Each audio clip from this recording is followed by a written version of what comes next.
français. Un musulman qui picole, en fait, j'ai picolé avec un bonjour pour le ramadan, et qui prouve que oui, il reste un espoir quand même en France, comment dire, si lui n'est pas intégré, je ne sais pas qui l'est.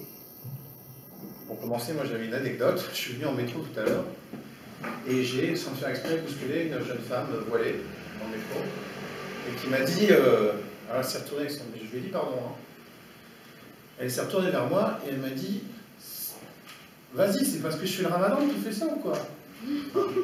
Alors non, ce n'était pas du tout pour ça.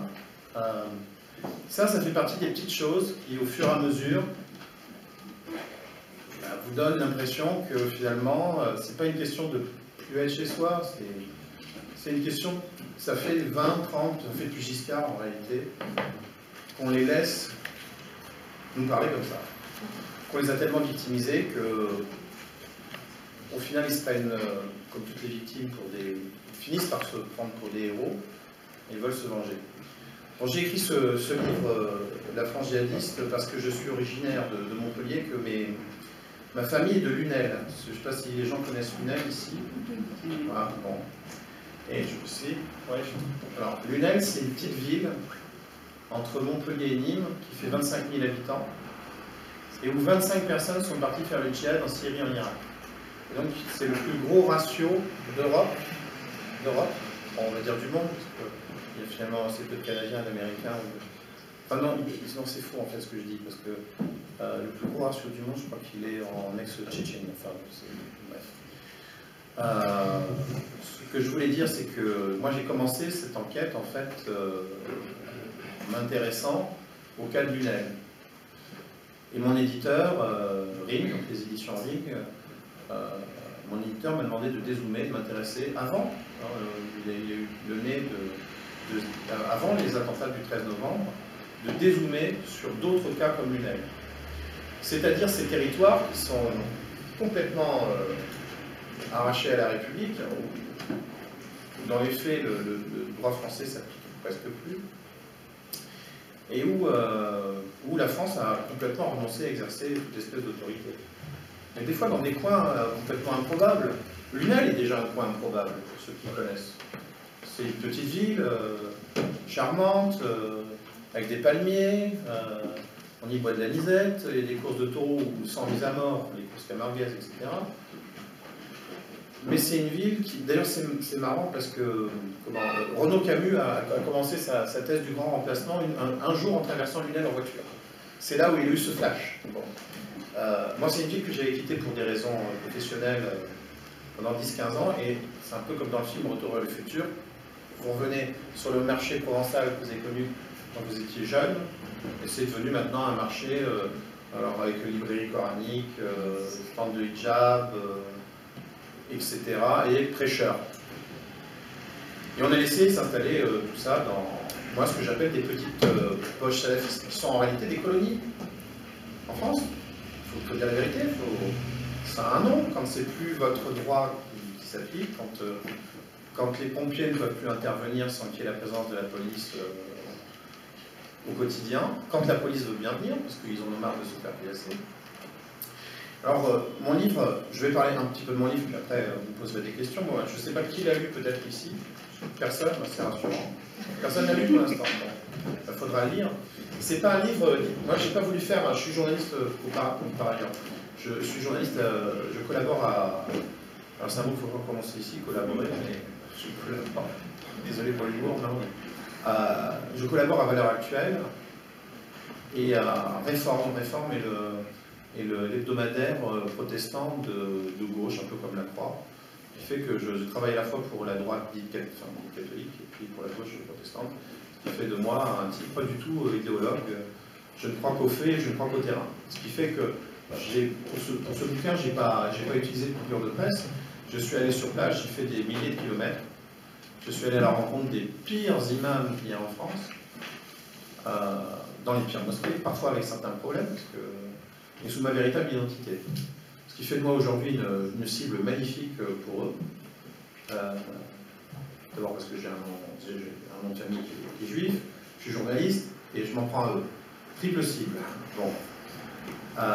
Mais je les ai bien eus parce que, au final, ils étaient quand même, avant le 13 novembre, ils étaient toujours dans une perspective de séduction, un peu comme ils font avec leurs ouailles, c'est-à-dire ils étaient contents de rencontrer un journaliste pour expliquer combien la société occidentale était dégoûtante, décadente, etc. Enfin, vous connaissez les mots, le pays de la perversion et de la débauche. Et je me suis aperçu, le livre le montre, donc sans idéologie réellement sans idéologie. Je ne suis pas un partisan, par exemple, des théories de Renaud Camus, parce que par exemple dans ce quartier, ici il n'y a pas de grand remplacement. C'est pas vrai. La plupart des quartiers chics parisiens, il n'y a pas de grand remplacement. Mais dans certaines villes, oui. En effet, à Lunel, il suffit d'aller vous promener, de poser votre caméra pendant 10 minutes à la sortie d'une des plus grandes écoles publiques. Vous percevez que, bon, oui, en effet, il y a eu du remplacement. Moi, ce qui m'intéresse, c'est le danger immédiat que court la France. On est un pays qui... C'est quand même pas banal quand on a un président de la République qui est considéré par l'unité de la planète comme un type mou, mais qui quand même explique qu'on est en guerre. Donc c'est quand même pas banal de se dire qu'on est en guerre et qu'on ne fait rien finalement contre ça. On est dans la rue des ministères, là. Vous voyez beaucoup de soldats en armes, vous voyez beaucoup de mitraillettes. On n'est pas un pays en guerre, la réalité c'est que eux sont en guerre, et nous on n'est pas en guerre. Les imams que j'ai rencontrés, si vous lisez le livre, et je le fais pour vous, hein, c'est pas uniquement pour mes revenus personnels. Hein. Les imams que j'ai rencontrés qui tiennent des propos odieux contre la France, qui tiennent un double discours, mais je le prouve, parce que la plupart du temps je les ai enregistrés en douce, donc c'est pour ça qu'ils ne me rappellent pas, ceux-là sont en liberté aujourd'hui. Donc des gens qui ont poussé de futurs terroristes à détester la France, eux sont des idéologues, pour le coup, sont en liberté. Alors moi je dis que pour un pays en guerre, on n'applique pas les lois de la guerre, on ne fait pas de prisonniers de guerre, quoi, finalement. Donc, on les laisse dans leur mosquée raconter n'importe quoi. Moi, écoutez, série de reportages que je fais pour le livre, je vais à la mosquée des Bleuets dans le 13e arrondissement à Marseille. Par ailleurs, un 13e arrondissement géré par le maire FN, Stéphane Ravier. La pire mosquée salafiste de France, c'est la mosquée des Bleuets. Et là, je vous raconte un truc pour vous indiquer quand même que les journalistes ne font pas leur boulot. Ça, c'est pas une légende, c'est vrai, malheureusement. Moi, ça m'attriste, mais c'est vrai. Moi, j'y vais, et manque de bol, j'avais, pour mon livre, j'avais des caméras cachées partout. Bon. Manque de bol, ce jour-là, ma caméra que j'avais dans ma montre, sur une trotteuse, qui ne bougeait pas, fixe, ne marchait plus. Donc, j'ai bien été obligé d'utiliser mon téléphone pour faire des photos. Et ce jour-là, ils organisaient une démonstration de force. C'est-à-dire qu'ils ont demandé, dans une galerie commerciale, à ce que les commerçants mécréants ferment leur boutique pendant la grande prière du vendredi.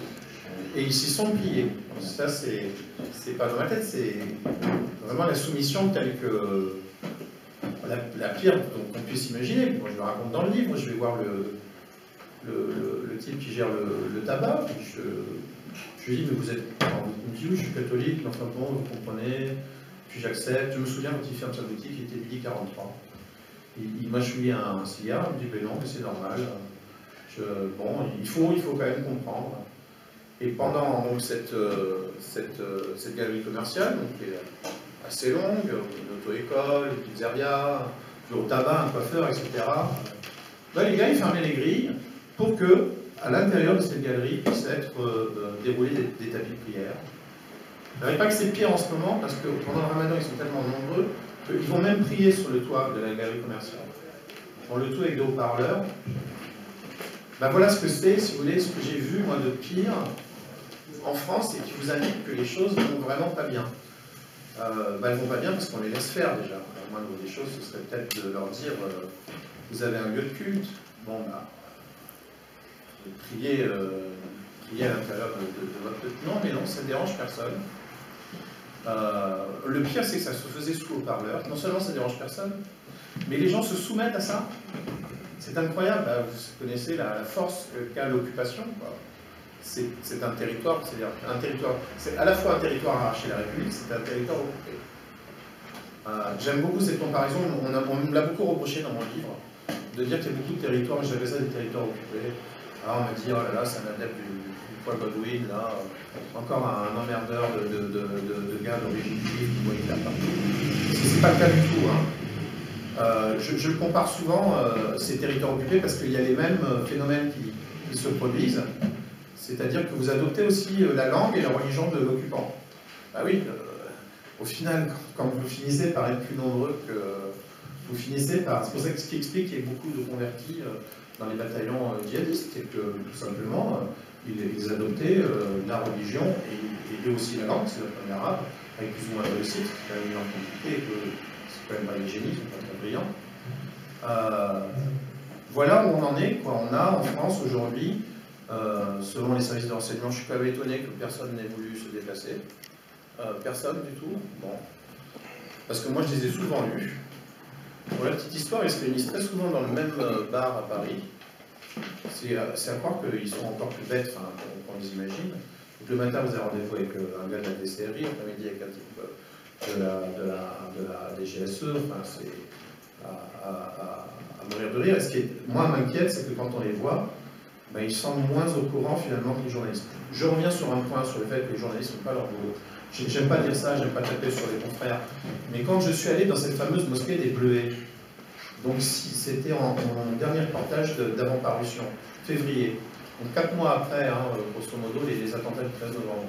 Boum, manque de chance, je tombe sur un prêche où l'idée était de dire que le djihad était la plus belle récompense, enfin celui qui faisait le djihad aurait la plus belle récompense. Tout ça au haut-parleur. Vous voyez à quel point on... Bon.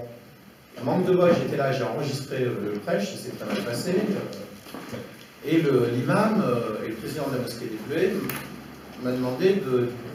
voulait que j'efface mes photos et que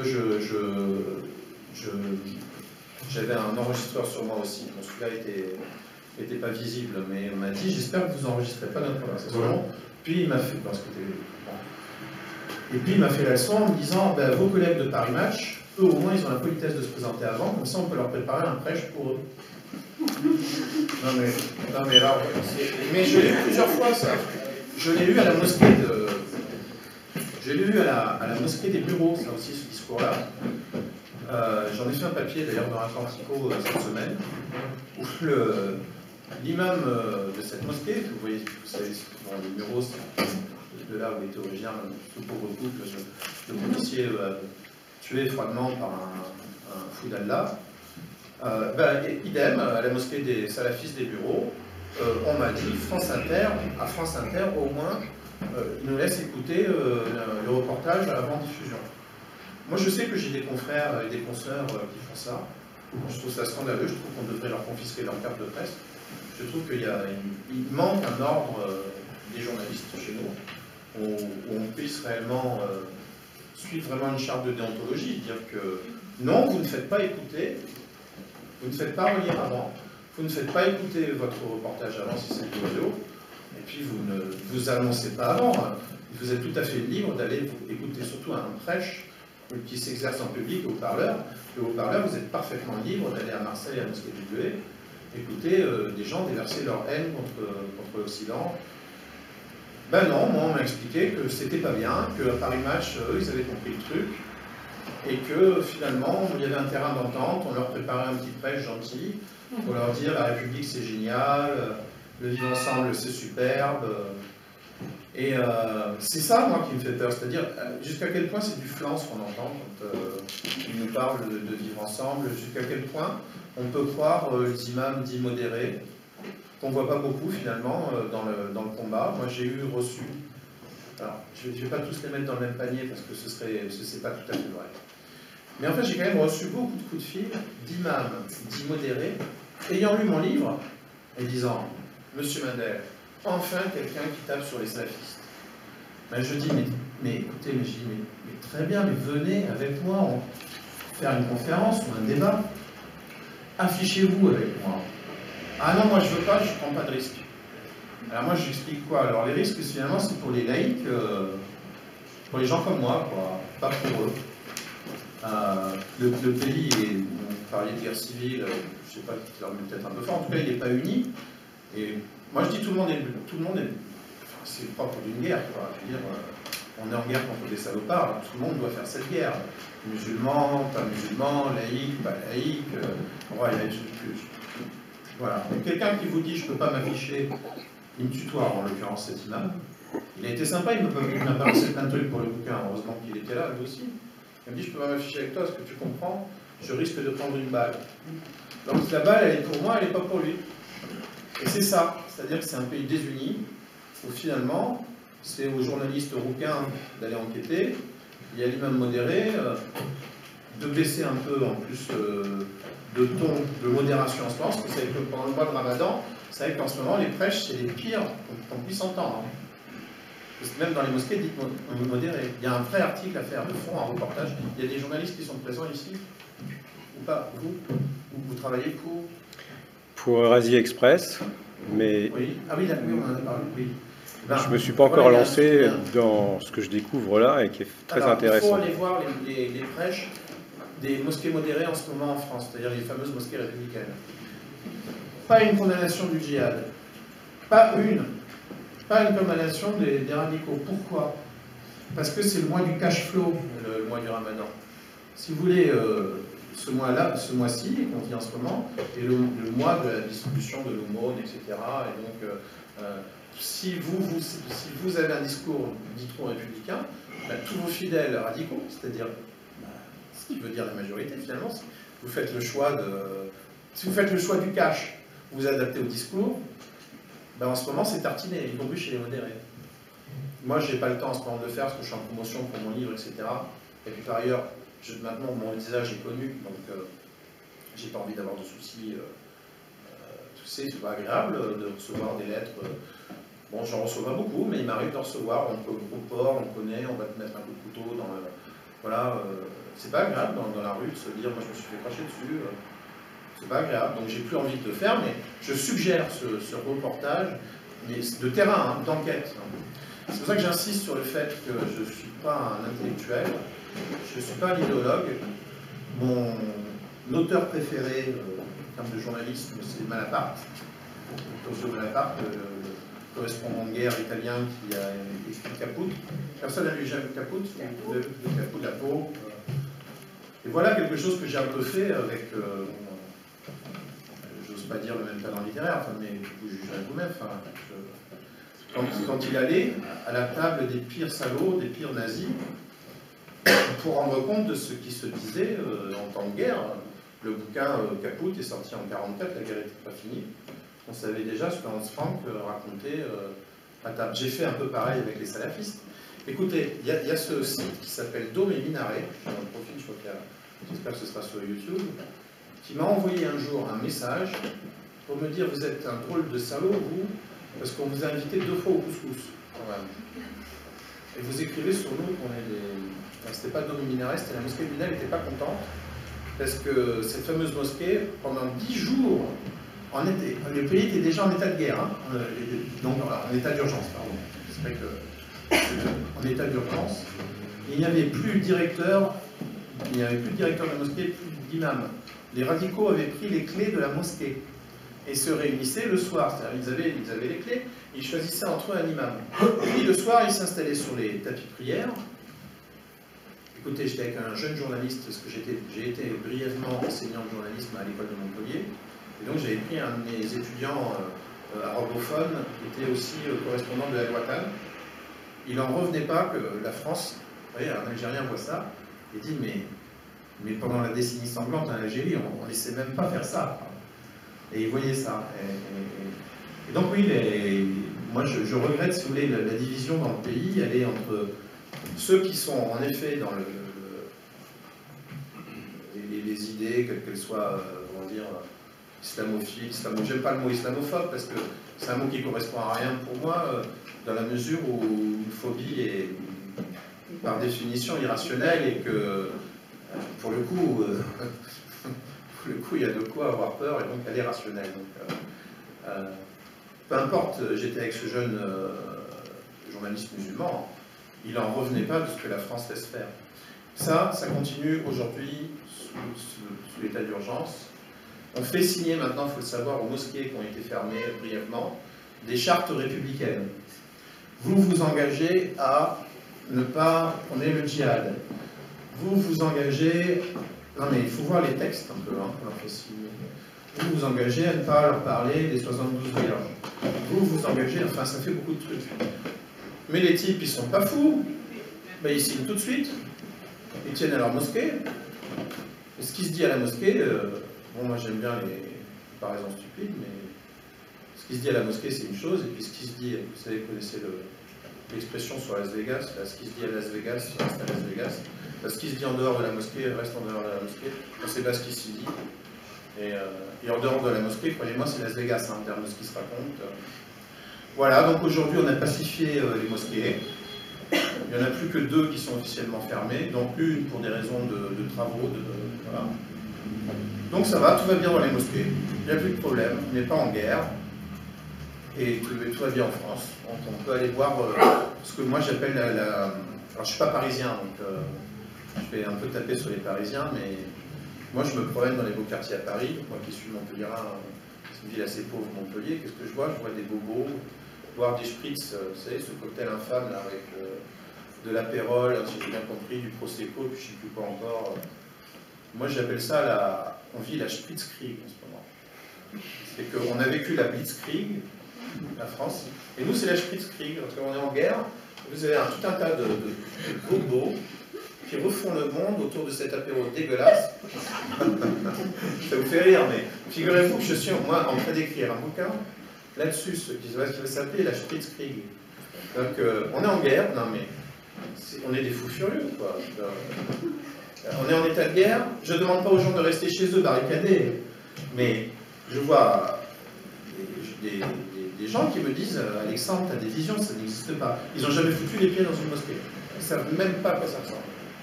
Ils ne savent pas ce que c'est. Ils ne font pas la différence entre un recteur de mosquée et un imam.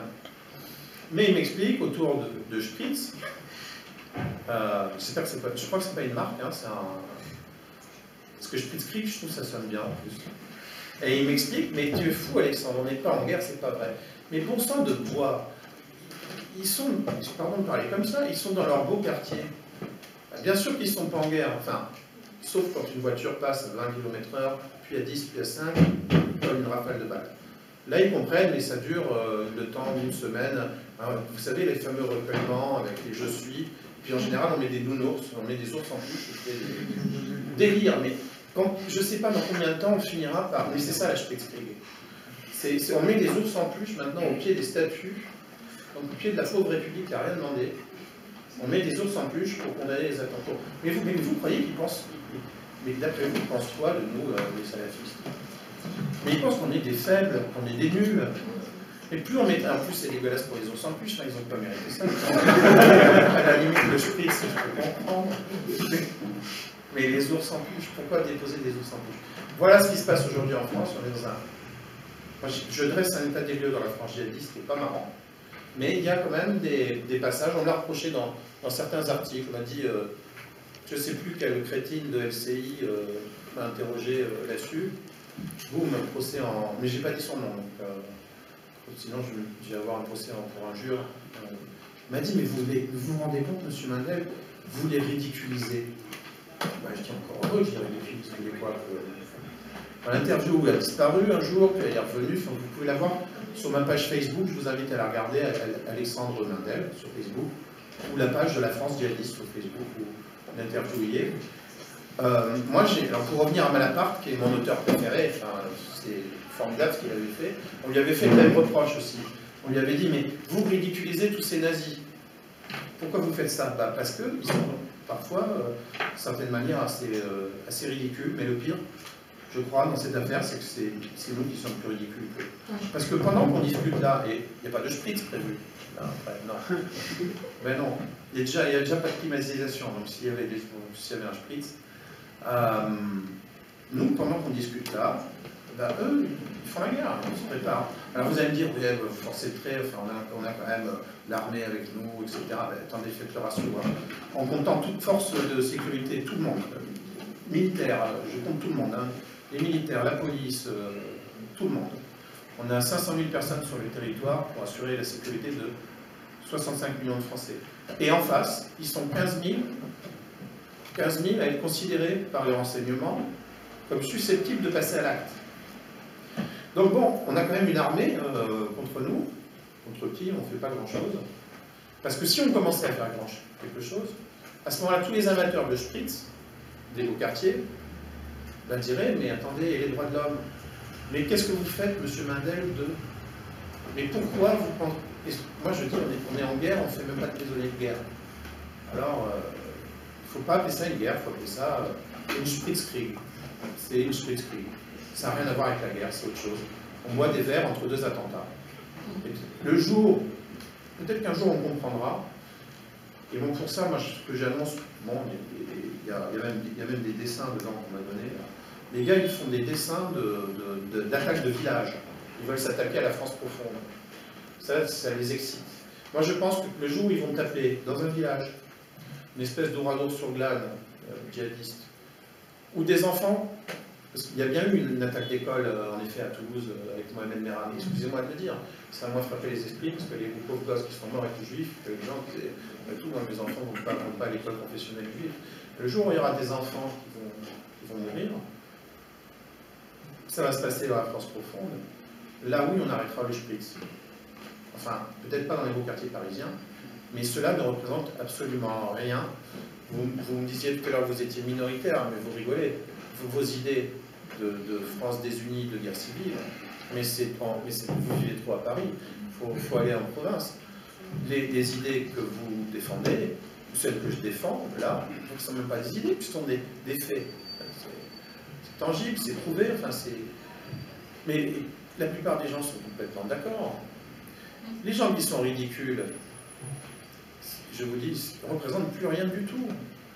Ils représentent les beaux quartiers parisiens, dont il faut s'éloigner de temps en temps. Moi, je n'étais pas habitué, figurez-vous que je suis un peu traumatisé maintenant de mes promotions télévisuelles, journalistiques à Paris. Parce qu'à chaque fois que j'y vais, je me dis, mince, une France est en décalage par rapport à une autre. C'est normal. Je serai millionnaire, moi aussi, j'essaierai d'éviter d'habiter dans un quartier. À l'heure actuelle, j'habite à Montpellier, dans un quartier où j'essaye d'éviter de mettre les pieds, puisque il est moi, l'endroit où je vais le matin boire un café, un salafiste, je le raconte dans mon bouquin, alors s'il me retrouve, il paraît qu'il sait que je parle de lui. Mais il y a un salafiste qui passe tous les lundis matins et qui va voir le patron pour dire « tu ne sers pas mes frères ». Voilà. Moi, je vis dans ce genre de quartier, je veux dire, c'est pas... j'ai rien contre les journalistes pleins de pognon qui vivent dans les beaux quartiers et qui, de temps en temps... Et Louis Plenel habite dans un 400 mètres carrés, pas loin de la place du Panthéon. Qu'est-ce que ce type-là peut connaître d'une fille comme la mienne, où je vais de mon quartier pourri salafisé à la maison de mon grand-père qui habite à Lunel, qui habite toujours à Lunel. Qu'est-ce qu'il y connaît? Rien du tout. D'où l'intérêt de connaître les faits, d'où l'intérêt d'aller voir ses interlocuteurs. Il y en a qui sont très sympas. Moi, j'ai vu les pires salauds qui veulent parfois sympas. J'ai interrogé, passage rigolo du bouquin, de l'imam l'imam du type qui essayait de tirer dans le Thalys, vous savez, qui avait été désarmé par des Américains, très sympa. Il m'a dit, bah ouais, mais il avait un projet, après vous n'êtes pas d'accord, mais il avait quand même un projet de vie, et puis il faut voir ce que l'Occident fait. Et puis on discute 2 heures, puis il était assez marrant, il venait du Burundi, il m'a dit, il souriait, il avait des grandes dents blanches, tout ça, enfin, je raconte dans le bouquin, vraiment un charmeur, quoi. Et à la fin, il me dit, allez, venez, je vous convertis, ça ne met pas beaucoup de temps, évidemment, en islam, ça ne met pas beaucoup de temps. C'est le délire absolu, si vous voulez, c'est tellement délirant notre volonté à tout prix minimiser les choses avec l'islam, qu'en face, ils se disent, mais ils sont tellement cons, les pauvres, qu'on va même réussir à convertir un journaliste au bout de 2 heures. C'est vous dire à quel point je sautais les 2 pieds dans le plat devant eux, et eux se disaient, mais ils sont à côté de leur pompe, les pauvres journalistes, en plus j'ai une tête de crétin. Donc ça marche, si. Oui, parce que j'aime bien, je venais habiller un peu à la Colombo, c'est un peu les mains dans les poches, puis je me retournais, enfin, je jouais un peu au con, quoi. Ah, j'ai oublié de vous dire, au fait,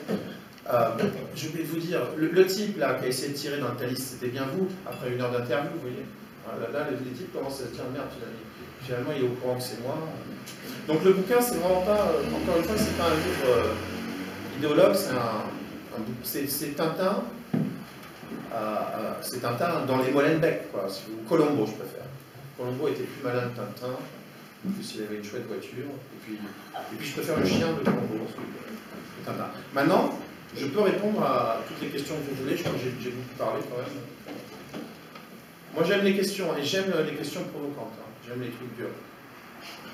J'aime qu'on me dise, je ne vais pas me les auto-poser, mais... Quelqu'un me disait tout à l'heure, je suis Lunel. Qui m'a dit ça tout à l'heure? Je ne suis pas de Lunel. Ah. Mes grands-parents habitaient à proximité, j'habitais à Salins, auprès de Alès. Donc c'est pas très loin, mais je connais Lunel. Je connais même la maison qui était soi-disant hantée, qui est tout au bout d'un chemin avec une tatane. Où ça, à Lunel, il y a ça? Alors, bon, elle n'est pas en... Elle est terrible, votre truc, il y a des maisons hantées. Les maisons sont hantées par les barbus. Voilà. Non, mais vous avez raison. Mais vous savez, tout ça est un peu lié, en fait. D'abord, Lunel est une ville où il y a énormément de chômage. Les gens s'emmerdent. Il y a 10 ans, ils voyaient des fantômes, maintenant, ils voient là. Voilà, il n'y a pas... Voilà, vous avez le chemin est comme ça.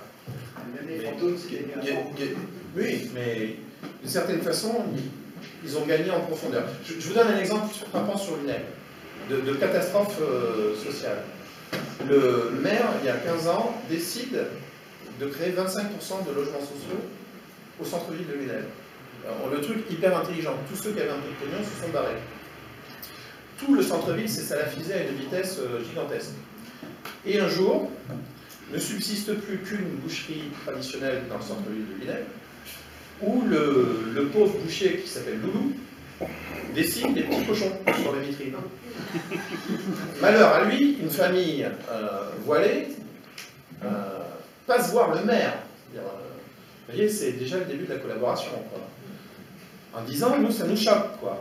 Du point de vue de notre religion, déjà, ils vendent du porc, et puis en plus de ça, il y a des cochons. Qu'est-ce que c'est que ce truc? Donc le maire va le voir, ce fameux Loulou, et il lui dit, je sais que tu as un petit problème d'impôts locaux, on règle ça si tu effaces tes cochons de la vitrine. Eh bien, il les a effacés, parce qu'après tout... Et aujourd'hui, quand on passe devant la boutique, devant la boucherie, eh ben, on voit encore, derrière, la peinture, c'est un peu... Ça va finir comme les grottes de Lascaux, là. Non, mais on va finir par faire de l'archéologie sur ce qu'était, justement, la France avant. C'est-à-dire, vous voyez, c'était encore... Tu vois les traces, mon petit, du cochon, là? C'est quand c'était encore la France. Mais on en est là, aujourd'hui. C'est ça, voilà des exemples. Oui, vous dites 15 000, c'est pour toute la France. Oui, c'est pour toute la France. Et combien il y a sympathisants derrière? Ben, c'est-à-dire que moi, je n'ai pas de... Déjà, le chiffre 15 000 inclus, il faut être honnête. Le chiffre 15 000 est un chiffre maximum, honnêtement. Non, mais c'est-à-dire de gens susceptibles de passer à l'acte. Parce qu'après, les sympathisants... Non, mais oui, d'accord, mais les sympathisants, ils comptent dedans des gars qui ont parfois liké sur, vous savez, mis un like sur une page Facebook avec marqué mort aux juifs. Ça... Déjà, vous avez la moitié des dieudonistes, vous pouvez leur compter comme sympathisants. Mais 15 000 qui sont prêts à passer à l'acte, c'est beaucoup. Hein. C'est plus que le nombre de soldats français professionnels qu'on a envoyés pendant la guerre du Golfe. On en avait envoyé 12 000. Donc, et je ne sais pas si vous vous souvenez de l'opération, enfin, c'était énorme à l'époque. Hein. C'était vraiment la dernière grosse opération militaire française. C'était la guerre du Golfe, de celle de 90, 91, oui, mais il envahit en 90, on intervient en 91, en février, ouais. Il envahit le Koweït en août 90, il envahit, et on intervient quand il ne respecte pas on appelle ça l'ultimatum. Et bien voilà, et ben vous avez sur votre sol, mesdames, messieurs, 15 000 personnes qui, pendant que Paris s'éclate à boire des spritz, s'entraînent, regardent sur Internet, se réunissent. Il y en a même qui ont pris un avion, parce que pourquoi pas, après tout, prendre un avion low cost pour aller en Irlande à 30 personnes, comme ça, lâchées dans la nature, pour aller en Irlande, se baigner à poil dans l'eau glacée, pour voir qui était apte ou pas à aller faire le djihad. Donc, ils font une espèce de service militaire en parallèle. Donc, les mecs sont entraînés, puis nous, on les laisse faire. Et le soir, quand je rentre dans les beaux quartiers parisiens, on me dit « Non mais Alexandre, tu exagères, tu sais, tu as un peu des tendances fascistes. Tu sais, prends un spritz, calme-toi. Prends un spritz. » Merci. Merci beaucoup. Et merci beaucoup. L'ouvrage de notre invité, La France est djihadiste, est à votre disposition pour ceux qui voudront tout à l'heure à la signature. Encore merci beaucoup pour ce témoignage.